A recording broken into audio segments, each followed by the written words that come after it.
right, so what we're gonna do is we're gonna take our minor dents, some scratches, things like that on our drywall wall, and we're gonna patch them with mud. So, first thing that I'm going to do is I'm gonna put some mud in my pan, okay? Now, looking at what I have to patch, I'm not gonna load up my pan, okay? So, I always work towards the center of the pan when I put it in, and I want to take enough mud, right? And then you go and make sure you always put your lid back on so that if you're working with something, you're sanding, whatever, you're not dropping stuff into it. Now, got the mud in my pan. I'm looking at this. I cannot mud this without cleaning up these burrs. So you got a couple of different ways. Now, you could take your knife and do it, okay? But the thing is, you just want to make sure that if you're scraping with this knife, okay, that there's not any nails or screws or anything sticking out of the area that are going to dent this knife. All right, but you can take it, and I try to hit it at all angles, because what you want to do, and don't be worried if you knock some pieces out, what you want to do is you want to get it very clean, okay? So that when you go across there, you know that you're not dragging anything in. So even if you take a light sanding block and you just go to hit it again, okay, just to make sure that you're 100%.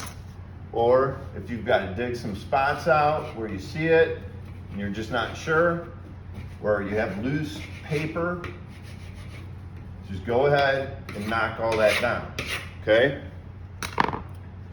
So when I go, again, you want to make sure you use the right tool.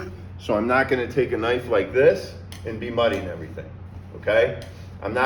This is more for like filling like a small nail hole or a pinhole, right? So you just hit a small area, but you always want to make sure that when you're going and using a knife, you can even kind of drag it, and see how I drag that and it covers all of that, okay?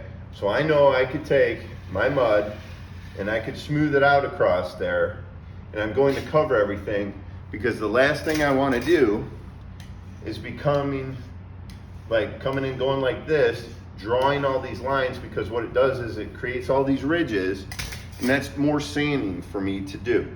So I go and I get my mud, and I just want to make sure that it's clean on the knife.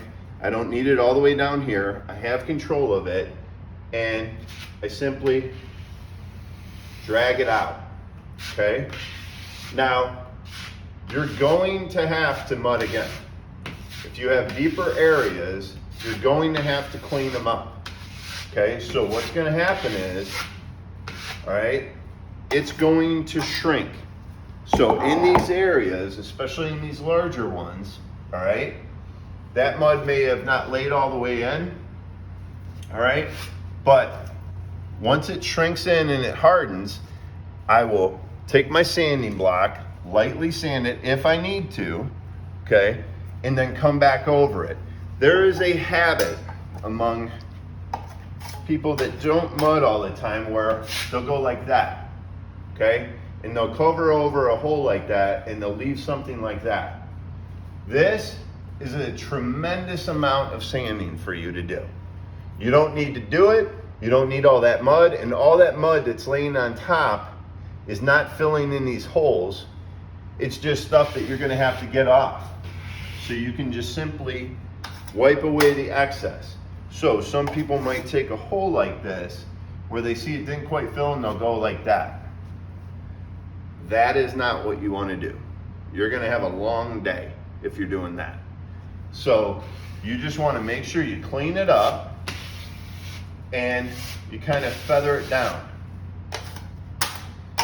And then you scrape off your knife, right? Because even as you're doing this, that mud is drying on your knife.